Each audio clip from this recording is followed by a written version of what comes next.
He kidnapped the 8-year-old girl from her own bedroom in the middle of the night. He brutally essayed her and slit her throat ear to ear.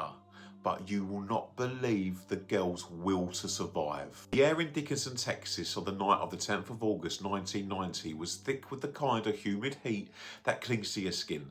In a modest apartment complex, 8-year-old Jennifer Schuett was asleep in her bed, a space that should have been the safest place in the world. She didn't hear the window screen being removed. She didn't wake when a man climbed through the frame.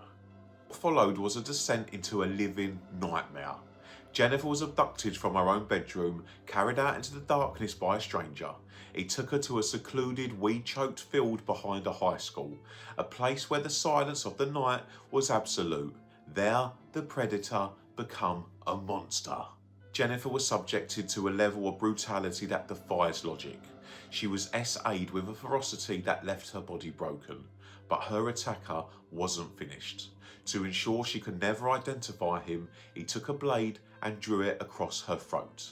He didn't just nick her, he sliced her from ear to ear with such force that he severed her trachea and her esophagus. Blood soaked into the dry earth as he left her there, certain that no child, no human, could survive such a catastrophic wound. But Jennifer wasn't dead. When the sun rose, Jennifer awoke in the tall grass, unable to scream because her windpipe was severed. She was covered in ants and her own drying blood. Her head felt detached from her body. Most would have just succumbed to shock, but Jennifer, she began to crawl. She used her elbows to drag her small, mangled frame through the brush, driven by a primal will to live. She was eventually found by children playing nearby. When the first responders arrived, they witnessed a sight that would haunt their careers. A child holding her own head up because the muscles in her neck had been so deeply compromised. She couldn't speak, but she was conscious. Even then, in the back of the ambulance, she gestured for a pen and paper. She began to describe her attacker.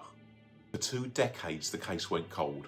Jennifer grew up bearing the physical and emotional scars of that night, her voice forever raspy from the damage to her throat.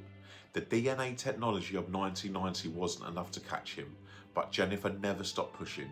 In 2008, the FBI's Cold Case Task Force re-examined the case. A DNA profile was finally developed from the original SA kit. It matched a man named Dennis L. Bradford. When police found him in Arkansas, he was living a normal life.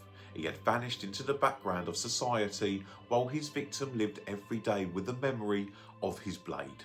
In 2010, faced with the overwhelming DNA evidence and the unwavering testimony of the woman who refused to stay in that field, Bradford pleaded guilty. He was sentenced to life in prison, where the coward later took his own life. Jennifer Schuett didn't just survive, she reclaimed her narrative.